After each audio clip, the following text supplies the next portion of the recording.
अस्सलाम वालेकुम दोस्तों, मैं डॉक्टर मुमताज़ अता आपको अपने यूट्यूब चैनल डॉक्टर मुमताज़ अता होम्यो व्लॉग्स में एक बार फिर खुशामदीद कहती हूँ। उम्मीद है कि आप सब खैर व आफ़ियत के साथ होंगे। दोस्तों, आज मैं बात करने जा रही हूँ होम्योपैथिक की एक बहुत ही आला मेडिसिन एकोनाइट नेप्लेस की, जो कि होम्योपैथी की एक बहुत ही अहम दवा है और इसका इस्तेमाल एक तरह से इमरजेंसी में की जाने वाली दवाओं के तौर पे भी किया जाता है। जैसा कि हमारे घर में बुज़ुर्ग भी होते हैं, यंगस्टर्स भी होते हैं, बच्चे भी होते हैं, ख़वातीन और हज़रात सभी होते हैं। तो अगर घर में मौजूद इन लोगों में अचानक से कोई भी मेडिकल प्रॉब्लम हो जाती है, तो ये मेडिसिन एक तरह से मिरेकल का काम करेगी उस प्रॉब्लम पर। हम सबको एकोनाइट नेप्लेस को एक तरह से प्रिवेंटिव मेडिसिन के तौर पे अपने घर में ज़रूर रखना चाहिए, ताकि हम फ़ौरन से इसका इस्तेमाल करके इस जो बीमारी है या जो भी प्रॉब्लम है उसके असरात को कुछ कम कर सकें। अगर हम बात करें एकोनाइट के स्फीयर ऑफ एक्शन की, तो वो भी बहुत ज़्यादा है। ये हमारी बॉडी के मुख्तलिफ़ हिस्सों पर बहुत ही आला काम करती है। एकोनाइट का ताल्लुक़ दोस्तों प्लांट किंगडम से है और एक बात आप हमेशा जहन में रखिएगा कि ये बेचैनी और खौफ दो मेन इसकी अलामात हैं। यानी बेचैनी और खौफ जहाँ भी पाया जाएगा तो ये सीधा सीधा हमें इंडिकेट करेगा एकोनाइट नेप्लेस की तरफ। अब खौफ चाहे किसी मौत का खौफ हो, बिजली के चमकने का खौफ हो, या किसी भूत प्रेत से डर जाने का खौफ हो, कि उसे किसी अंधेरे कमरे में जाने से डर लगने का खौफ हो, तो ये जो मेन सिम्टम्स हैं ये इंडिकेट करते हैं एकोनाइट की जानिब। तो फ्रेंड्स, अब हम देखते हैं कि वो कौन सी मेंटल कंडीशन है जो कि पेशेंट की जो कि हमें बताती हैं कि एकोनाइट ही इसकी मेन रेमेडी है। घबराहट, बेचैनी और एंग्जाइटी। घबराहट, बेचैनी और एंग्जाइटी के लिए जो 3 बेस्ट रेमेडीज़ होम्योपैथिक में पाई जाती हैं, उनमें सर फहरिस्त एकोनाइट का ही नाम आता है। अगर मरीज़ ज़हनी और जिस्मानी दोनों तरह से रेस्टलेसनेस का शिकार हुआ है, यानी बहुत बेचैन है वो ज़हनी तौर पे भी और फिज़िकली भी, बज़ाहिर इसकी बॉडी के तमाम सिस्टम्स बहुत अच्छी तरह वर्क कर रहे हैं, कोई मसला नहीं है, बिल्कुल नॉर्मली काम कर रहे हैं, लेकिन एकदम से घबराहट, परेशानी और बेचैनी सी महसूस होना शुरू हो जाती है, तो एकोनाइट 30 की फौरी डोज़ बहुत ही क्विक रिस्पांस करेगी ऐसी हालत में। दोस्तों, एक बहुत ही अहम बात मैं आपको यहाँ बताती चलूँ कि मौत का जो खौफ है वो इस दवा के मरीज़ में हर वक्त नज़र आएगा, चाहे नज़ला ज़ुकाम हो, सर का दर्द हो, इवन के मामूली सा बुखार ही क्यों ना हो। बस मरीज़ को ऐसे लगेगा कि भाई मुझे तो कोई ऐसी खौफनाक बीमारी हो गई है कि अब मेरा बचना नामुमकिन है और अब तो मैं बच ही नहीं सकता, अब एक आध हफ्ते के अंदर तो मुझे चले ही जाना है और मेरा तो टाइम पूरा हो गया है। और यही सोच सोच के मरीज़ को फिर बेतहाशा प्यास लगेगी और अंदरूनी तौर पे वो बेचैनी की कैफियत का शिकार हो जाएगा और इस तरह से उसका जो ज़हनी एक बेचैनी और ज़हनी परेशानी वो इसके फ़िज़िक्स में भी नज़र आएगी, यानी फ़िज़िकली भी वो बहुत ही बेचैन होगा और आरामदेह अपने आप को महसूस नहीं करेगा। अच्छा, और वो जो है मुस्तकिल वो एक जगह बैठा नहीं रहेगा, कभी यहाँ से उठ के वहाँ गया, कभी वहाँ से उठ के यहाँ आया, कभी लेट गया, कभी बैठ गया, कभी उठ गया, यानी उसे अजीब सी एक बेचैनी वाली कैफियत रहेगी और मुस्तकिल वो यही कहेगा कि बस अब इस दुनिया में मेरा दिल लगना नहीं है और मैं तो यहाँ से अब जाने वाला हूँ। ऐसा जो शख्स होगा दोस्तों, वो अचानक कमरे में से उठ के बाहर आ जाएगा एकदम से कि मुझे तो अंदर घुटन का एहसास हो रहा है। सहन में आ जाएगा, सहन से उठ के वो अपने घर से भी बाहर जा सकता है कि मुझे यहाँ बहुत सफोकेशन हो रही है और बहुत घुटन का एहसास हो रहा है, मैं तो घर में नहीं बैठ सकता।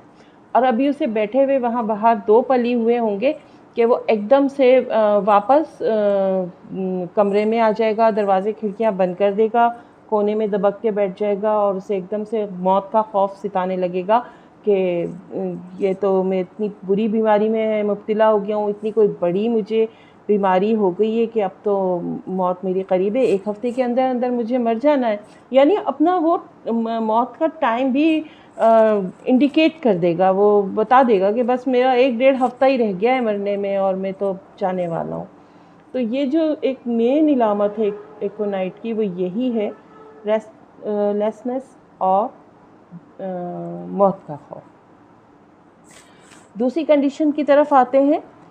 शदीद सर्दी से होने वाला अचानक सर का दर्द। यानी अगर बाज़ औक़ात दोस्तों हम ऐसा होता है कि घर से निकल के सर्दियों के मौसम में हम बाहर जाते हैं तो अचानक ही सर में चुभने वाला शदीद तरीन दर्द स्टार्ट हो जाता है, आँखों में से पानी बहने लगता है और रोशनी भी आँखों को चुभने लग जाती है और छींकें स्टार्ट हो जाती हैं। हालांकि हम अभी घर में बिल्कुल नॉर्मल और बिल्कुल रिलैक्स्ड बैठे हुए थे, लेकिन अगर इस तरह से एकदम कहते हैं भाई ठंड लग गई और एकदम से ये सर का दर्द हो गया, ठंड का दर्द है, तो ये भी इंडिकेट करता है एकोनाइट 30 की तरफ। बेस्ट दवा है ये इस तरह के दर्द की जो सर्दी से हो, अचानक हो जाए, फौरी तौर पे हो जाए और शदीद हो, ये बेस्ट दवा है एकोनाइट 30, जो कि पहली डोज़ में ही आपको काफ़ी रिलीफ देगी। तीसरी कंडीशन है नोज़ की। नेज़ल्स बहुत ज़्यादा खुश्क होंगे, ड्राई हो जाएंगे और छींकें आएंगी बार बार, और अगर सुबह उठकर आप अपनी नोज़ को ब्लो करेंगे तो एकदम से उसमें ब्लड भी आ सकता है, और ये क्योंकि ड्राइनेस बहुत ज़्यादा होगी और आप ब्लो करेंगे तो वो ब्लड आ सकता है। इसमें कोई ख़तरे वाली बात नहीं होगी, लेकिन ये इंडिकेशन होगी एकोनाइट 30 की। दोस्तों अब हम बात करते हैं डाइजेस्टिव सिस्टम से रिलेटेड बीमारियों की। तो अगर अचानक से कुछ भी हल्का फुल्का सा ही खा लेने से या सिर्फ इवन के पानी के 2 गिलास ही पी लेने से आपको अपना पेट एकदम भारी लगने लग जाए, अफारे का एहसास हो और बहुत ज़्यादा बेचैनी हो कि ये क्या हो रहा है, एकदम से मैदा इतना भरा हुआ क्यों लग रहा है, और अनडाइजेशन की कैफियत होगी बहुत ज़्यादा, तो ये भी इंडिकेट करती है एकोनाइट 30 की तरफ ही। इसमें आपको खट्टी डकारें भी आ सकती हैं, क्योंकि ज़ाहिर है डाइजेशन से रिलेटेड ही है, तो खट्टी डकारें फ़ील होंगी, सीने की जलन फ़ील हो सकती है, और ये आपके सिस्टम को अंदरूनी तौर पर ही बेचैन कर रही होगी, और ये जो अंदरूनी तौर पे बेचैनी होगी ये आपको फ़िज़िकली फिर बेचैन करेगी। आपको बहुत अजीब सा एहसास होगा, ज़ाहिर है आपका मैदा अफरा हुआ होगा, ना आप बैठ सक रहे होंगे, ना चल फिर सक रहे होंगे, और फिर आप ज़ाहिर है फ़िज़िकली भी परेशान होंगे। तो मेंटली और फिज़िकली बेचैनी का एहसास और डाइजेस्टिव सिस्टम का जो बिल्कुल एकदम से ही अजीब सा हो जाना, ये भी इंडिकेट करता है एकोनाइट की तरफ ही। इस सूरत हाल में भी आप फौरी तौर पर एकोनाइट 30 दे सकते हैं। दोस्तों जैसा कि मैंने आपको बताया कि एकोनाइट 30 या एकोनाइट की मरकज़ी इलामात बेचैनी और मौत का खौफ है। तो ये उन लोगों की दवा भी है जो कि मसरूफ़ रोड क्रॉस करते हुए डरते हैं। ये उन ख़वातीन की दवा भी है जो कि प्रेग्नेंट होती हैं और प्रेगनेंसी में उन्हें ये खौफ लाहक होता है कि अगर ड्यूरिंग डिलीवरी उनकी मौत वाक़ई हो गई तो क्या होगा। और वो सिर्फ अगर पे नहीं आती, फिर वो जैसे जैसे उनकी डिलीवरी डेट करीब आ रही होती है तो वो उनके जहन में ये बिल्कुल पक्की कैफियत बन जाती है कि अब तो बस ये लास्ट टर्म है मेरा और बस इसके बाद तो मैं हूँ या नहीं हूँ। और फिर वो बच्चे का क्या होगा, और अजीब सी उनकी कैफियत, जहनी कैफियत बहुत ही ख़राब हो जाती है ऐसी हालत में, क्योंकि उन्हें ये होता है कि अब ये मैं जो डिलीवरी है इसमें मैं बच नहीं पाऊँगी। फ़िज़िकली तो वो वैसे ही बहुत कठिन मरहले में होती हैं और फिर ज़हनी तौर पे भी वो बहुत ज़्यादा परेशान हो जाती हैं। तो इस सूरत हाल में भी एकोनाइट बहुत सेफ़ और बहुत ही तेज़ी से अमल करने वाली दवा है, जो ऐसी ख़वातीन के लिए बहुत ही अक्सीर साबित होती है। इसी तरह ये उस स्टूडेंट की भी दवा है जो कि इम्तहान की तैयारी तो कर रहा है मगर मुस्तकबिल का खौफ उसे खाए जा रहा है कि मैं अगर इम्तहान की तैयारी कर भी रहा हूँ तो पता नहीं मेरा क्या बनेगा और मैं रिज़ल्ट देखने के लिए ज़िंदा रह भी पाऊँगा नहीं पाऊँगा, और अगर ख़राब रिज़ल्ट आ गया तो इस सूरत में तो मेरा ज़िंदा रहना बनता ही नहीं है। ये सारी जो उसकी ज़हनी कैफियत होती है ये भी एकोनाइट 30 की ही पुकार कर रही होती है कि इस सूरत हाल में अगर हम उन स्टूडेंट्स को एकोनाइट 30 की पर रखें तो बहुत ही अच्छा उनको फ़ायदा होगा। दोस्तों अब हम आ जाते हैं रेस्पायरेटरी सिस्टम से रिलेटेड बीमारियों की तरफ जो कि एकोनाइट को इंडिकेट करती हैं।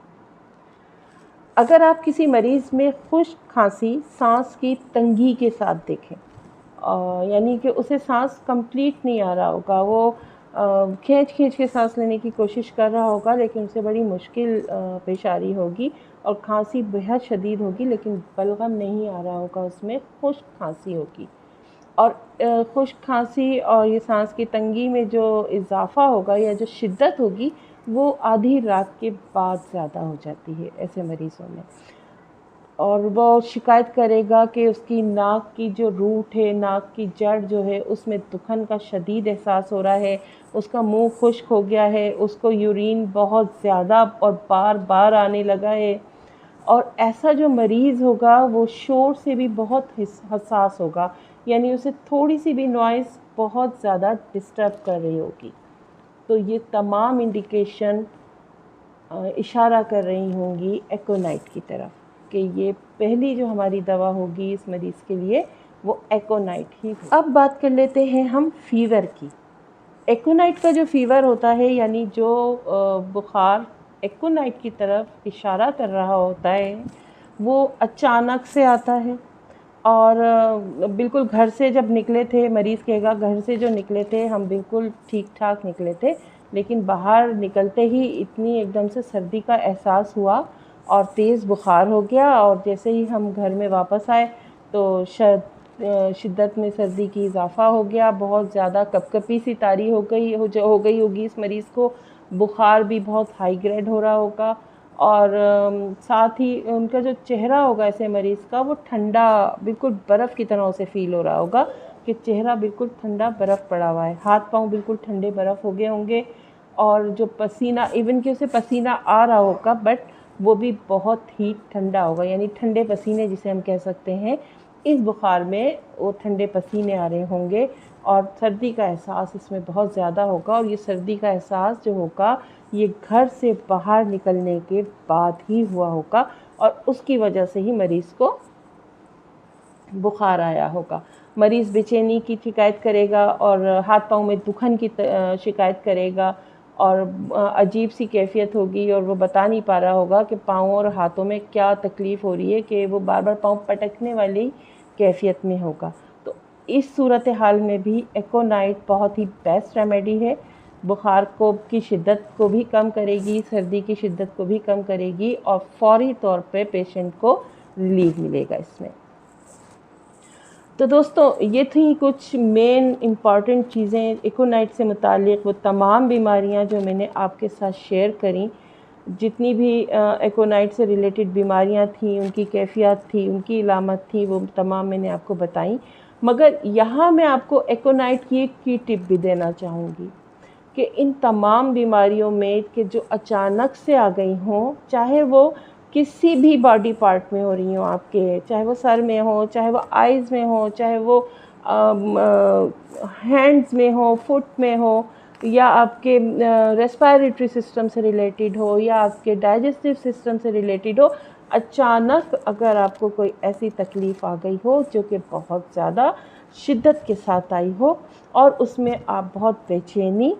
फिज़िकली भी फ़ील करें और मेंटली भी, और साथ ही थोड़ा सा खौफ भी फ़ील करें कि अब मैं पता नहीं ठीक होऊंगा या नहीं होऊंगा,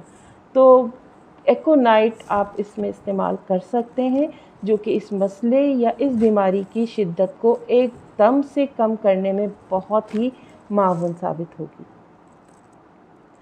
अब बात करते हैं एकोनाइट की पोटेंसीज़ के बारे में कि अब हमने बीमारियां तो डिस्कस कर ली और हमें पता चल गया कि हमें ये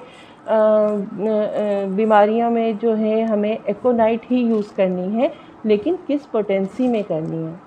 तो सबसे बेस्ट रिज़ल्ट जो एक्यूट कंडीशन में इन बीमारियों में पोटेंसी देती है वो है 30 पोटेंसी में आप ड्रॉप्स ले सकते हैं। और ये जो एक्यूट बीमारियां ये कि अभी आई हैं, थोड़ी देर पहले ही ये बीमारी हुई है, तो आप डायरेक्टली 3 कतरे ज़बान पर डाल दें और तकरीबन हर 15 मिनट के बाद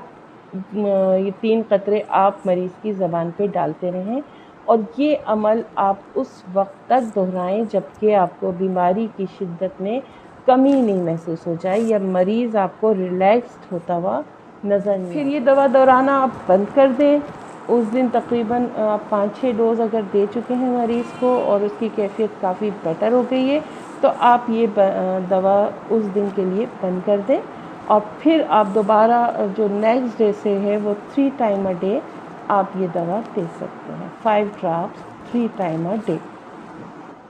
अगर बीमारी एक्यूट है यानी अचानक आई है और इससे पहले नहीं थी, तो 5 दिन की दवा देकर मरीज़ को और फिर ये आप बंद कर देंगे। मगर अगर बीमारी क्रॉनिक है यानी बहुत पुरानी बीमारी है, तो कम से कम ये दवा 15 दिन से 1 महीने तक इस्तेमाल करनी होगी। दोस्तों, मैं आपको हायर पोटेंसी रिकमेंड नहीं करूँगी, क्योंकि ये हायर पोटेंसीज़ जो हैं वो आपको किसी भी अच्छे होम्योपैथिक डॉक्टर के ही सजेशन के साथ यूज़ करनी चाहिए, क्योंकि उनका टेकिंग टाइम ड्यूरेशन भी अलग ही होता है और वो किस तरह से देनी है, किस टाइम देनी है और कितनी मिक़दार में देनी है, ये सिर्फ़ एक आपको होम्योपैथिक डॉक्टर ही बता सकता है। लिहाजा 30 पोटेंसी बहुत सेफ़ है और इन तमाम एक्यूट बीमारियों में बहुत बेस्ट है। लेकिन मैंने आपको ये भी बता दिया कि अगर कोई बीमारी है, जैसे सर का दर्द है या ठंड का बुखार है या नज़ला ज़ुकाम है, खुश्क खांसी है, ये अगर थोड़ी सी पुरानी भी हैं, तो आप महीना तक इस दवा को यूज़ कर सकते हैं। लेकिन अगर आप हायर पोटेंसीज़ की तरफ जाना चाह रहे हैं, तो फिर आपको किसी होम्योपैथिक डॉक्टर से रुजू करना ही पड़ेगा। तो दोस्तों, ये थी हमारी आज की व्लॉग। उम्मीद है कि आपको पसंद आई होगी। वीडियो अगर अच्छी लगी हो तो इसको लाइक भी कीजिएगा और शेयर भी कीजिएगा अपने फैमिली मेम्बर्स और दोस्तों के साथ, और मेरा चैनल ज़रूर सब्सक्राइब कर लीजिएगा। मिलते हैं नेक्स्ट वीडियो में आपके साथ दोबारा इंशाल्लाह। तब तक के लिए इजाज़त, दुआ में याद रखिएगा। अल्लाह हाफ़िज़।